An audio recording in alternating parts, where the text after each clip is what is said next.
नमस्कार दोस्तों, स्वागत है आप सभी का आज के मुख्य समाचार के इस वीडियो में। एक एक करके 50 बड़ी खबरों को सिर्फ 10 मिनट में जानेंगे। वीडियो के साथ अंत तक बने रहें। तो चलिए दोस्तों, वीडियो को फटाफट शुरू करते हैं। किसानों को योगी सरकार की बड़ी सौगात, सिंचाई के लिए 62 जिलों में लगेंगे 2100 नलकूप। खुशखबरी, 80 करोड़ लोगों को दिवाली में मिलेगा मुफ्त अनाज। सरकार ने दिसंबर तक बढ़ाई गरीब कल्याण योजना की मियाद। इलेक्ट्रिक वाहन खरीद चुके ग्राहकों की मौत, सब्सिडी के तहत 40 करोड़ रुपए देगी सरकार। खस्ताहाल सड़कों को किया जाएगा दुरुस्त, छत्तीसगढ़ के हर जिले में नोडल अफसर रखेंगे नजर। रबी सीजन में दलहनी फसलों का बढ़ेगा उत्पादन, 11 राज्यों के लिए बनाएगी विशेष योजना। हर कुछ महीनों में आ रहा है एक नया वायरस, अब वैज्ञानिक तैयार करेंगे यूनिवर्सल वैक्सीन। गेहूं की बायो फोर्टिफाइड किस्मों से देश हो रहा कुपोषण मुक्त, पीएम मोदी का सपना जल्द ही होगा साकार। 5G सेवा से बदल जाएगी भारत की तस्वीर, जियो एयर फाइबर से घरों और ऑफिस में बिना वायर के मिलेगी गीगाबाइट स्पीड। वोट डालने नहीं जाओगे तो ईसी अधिकारी खुद आएंगे घर, चुनाव आयोग ने गुजरात में बनाया प्लान। लंपी स्किन रोग से बचाने के लिए मध्य प्रदेश में हुआ 4 लाख पशुओं का वैक्सीनेशन। भारत के डेटा सेंटर की क्षमता 2025 तक होगी दोगुनी, 45 बड़े केंद्र स्थापित करने की योजना। चीनी सीमा पर बड़ी हलचल, भारत ने तैनात किए रॉकेट तोप, LAC के लिए बन रही खास योजनाएं। गंभीर आरोपों का सामना कर रहे लोगों के चुनाव लड़ने पर प्रतिबंध लगाने की मांग, सुप्रीम कोर्ट ने केंद्र सरकार और निर्वाचन आयोग को जारी किया नोटिस। दिवाली से पहले केंद्रीय कर्मचारियों को मोदी सरकार का तोहफा, 4% महंगाई भत्ता बढ़ाने को मंजूरी। रेटिंग एजेंसी मूडीज ने कहा भारत में आईफोन बनाना एप्पल का समझदारी भरा कदम, 2 हफ्ते में made in India iPhone. Himachal चुनाव से पहले कांग्रेस को बड़ा झटका, कार्यकारी अध्यक्ष हर्ष महाजन ने थामा बीजेपी का दामन। वोडाफोन आइडिया के ग्राहकों की बढ़ेगी मुश्किलें, कंपनी ने नहीं चुकाया कर्ज तो जल्द ही बंद हो सकता है आपका नेटवर्क। खाद्यान्न का उत्पादन कम होने की आशंका के बीच बढ़ सकता है दाम, 14 साल के न्यूनतम स्तर पर पहुंचा गेहूं का भंडार। थाने के नहीं लगेंगे चक्कर, पोस्ट ऑफिस में मिलेगा पासपोर्ट का पुलिस क्लियरेंस सर्टिफिकेट। 75 जिलों में शुरू होगी डिजिटल बैंकिंग यूनिट, पूरी तरह से पेपरलेस होगी डिजिटल बैंकिंग यूनिट। राजस्थान में अब हिरणों में भी फैला लंपी वायरस, आंख और शरीर पर गांठें बन रही, 25 की मौत। अब 15 अक्टूबर तक हो सकेगा टूटे चावल का निर्यात, घरेलू बाजार में बढ़ सकती है कीमतें। SBI के खाता धारक रहे अलर्ट, जालसाजों ने अकाउंट खाली करने के लिए अपनाया ये नया तरीका, मैसेज भेजकर आपकी जानकारियां चुराने की हो रही कोशिश। घरेलू गैस की कीमतों में 50% की वृद्धि संभव, पारीख समिति ने रिपोर्ट के लिए और मांगा समय। यूजर्स के लिए बड़ा खतरा, आंख मूंद कर ना करें व्हाट्सएप का इस्तेमाल, हैक हो सकता है आपका भी डेटा। 40 साल से जो साथ थे वो भी कांग्रेस छोड़ रहे हैं, ये तो भाई बहन की पार्टी, बीजेपी अध्यक्ष JP नड्डा ने ली चुटकी। महाराष्ट्र थर्ड जेंडर को राहत, आवासीय पहचान पत्र न होने पर राशन कार्ड से नहीं रहेंगे वंचित, प्रस्ताव जारी।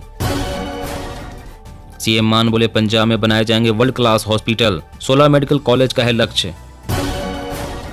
यूपी में फ्री राशन के बाद शादी अनुदान योजना भी बंद, गरीब बेटियों को होगा नुकसान। CM ममता का आशा कार्यकर्ताओं को नवरात्रि गिफ्ट, 4500 रुपए मिलेगा दुर्गा पूजा बोनस। शाह को जवाब देने महागठबंधन की पूर्णिया में रैली, नीतीश कुमार ने कहा जल्द ही करेंगे तारीखों का ऐलान। कोविड बूस्टर डोज और हृदय रोगों में कोई संबंध नहीं, विशेषज्ञों ने टीके पर अफवाहों को किया खारिज।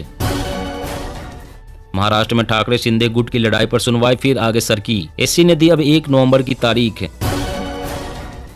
1 साल के निचले स्तर पर पाम ऑयल की कीमत, आम उपभोक्ताओं को मिलेगा इसका फायदा।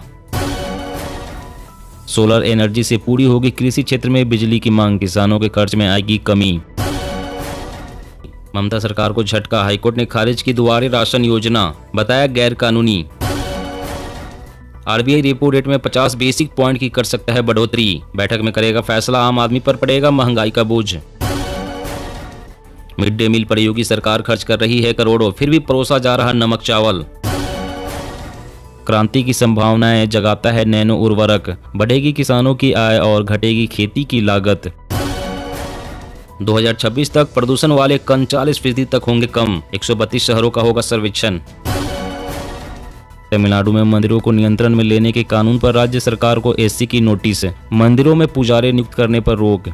जी हाँ दोस्तों, और भी बड़ी काम की खबरें निकल कर आ रही है, इसलिए वीडियो को लास्ट तक जरूर देखिएगा। तो चलिए दोस्तों, आप जानते हैं महत्वपूर्ण खबरों को विस्तार से। तो चीनी सीमा पर बढ़ी हलचल, भारत ने तैनात किए रॉकेट तोप, एलएसी के लिए बन रही खास योजनाएं। जी हाँ, सेना ने चीन से लगी सीमा पर कई तरह के रॉकेट और तोपे तैनात कर गोलाबारी की अपनी ताकत में काफी इजाफा किया है। साथ ही इसकी योजना और 100K9 वज्र होवित्जर और मानव रहित यान सहित बड़ी संख्या में अतिरिक्त सैन्य उपकरण खरीदने की है। भारतीय थल सेना की तोपखाना इकाइयां K9 सेल्फ प्रोपेल्ड होवित्जर, अत्यधिक हल्के M777 होवित्जर, पिनाका रॉकेट प्रणालियां और धनुष तोप प्रणालियां पहले ही तैनात कर चुकी है। रक्षा प्रतिष्ठान सूत्रों ने बताया कि सेना की योजना वास्तविक नियंत्रण रेखा पर अपनी तोपखाना इकाइयों को 90 किलोमीटर की रेंज वाले मानव रहित यान से लैस करने की है। एक सूत्र ने बताया कि हम 15 से 20 किलोमीटर की दूरी तय करने वाले और 4 घंटों तक 80 किलोमीटर के दायरे में निगरानी करने वाले मानव रहित यान खरीदने पर विचार कर रहे हैं, ताकि चीन की किसी भी हरकत का मुंहतोड़ जवाब दिया जा सके।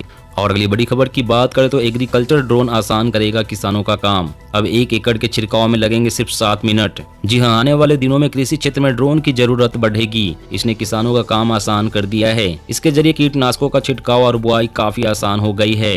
पहले जहां 2 से 3 घंटे में 1 एकड़ में छिड़काव होता था, वहीं अब यह काम सिर्फ 7 मिनट में हो रहा है। इस समय देश में मुश्किल से 1000 ड्रोन काम कर रहे हैं, लेकिन 2026 तक यह बढ़कर 6 लाख के पार हो सकता है। एग्रीकल्चरल ड्रोन से न सिर्फ किसानों की इनपुट कॉस्ट में बचत होगी, बल्कि फसलों का नुकसान कम हो जाएगा, जिससे उत्पादन पहले से ज्यादा मिलेगा।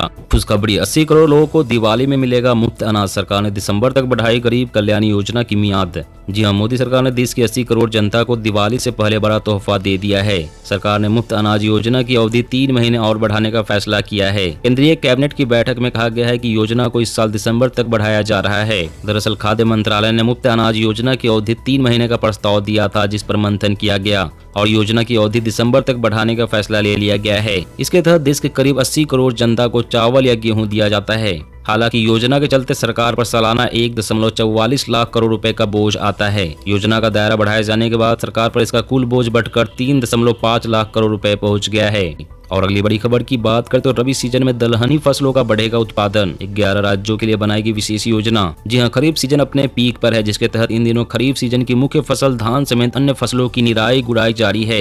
वहीं किसान कल्याण मंत्रालय ने आगामी रबी सीजन में दलहनी फसलों का उत्पादन बढ़ाने की योजना बनाई है, जिसके तहत कृषि मंत्रालय देश के 11 राज्यों में दलहनी फसलों का उत्पादन बढ़ाने की योजना पर काम कर रहा है। इस योजना को अमली जामा पहनाने की प्रक्रिया इन दिनों अपने चरम पर है। कृषि मंत्रालय आगामी रबी सीजन में 11 राज्यों में उड़द और मसूर का उत्पादन बढ़ाने पर जोर दे रहा है। इसके लिए एक विशेष कार्यक्रम तूर मसूर उड़द 370 भी लागू किया गया है, जिसके माध्यम से देश के 11 राज्यों में पड़ने वाले 120 जिलों में मसूर और 150 जिलों में उड़द का उत्पादन बढ़ाने की योजना है।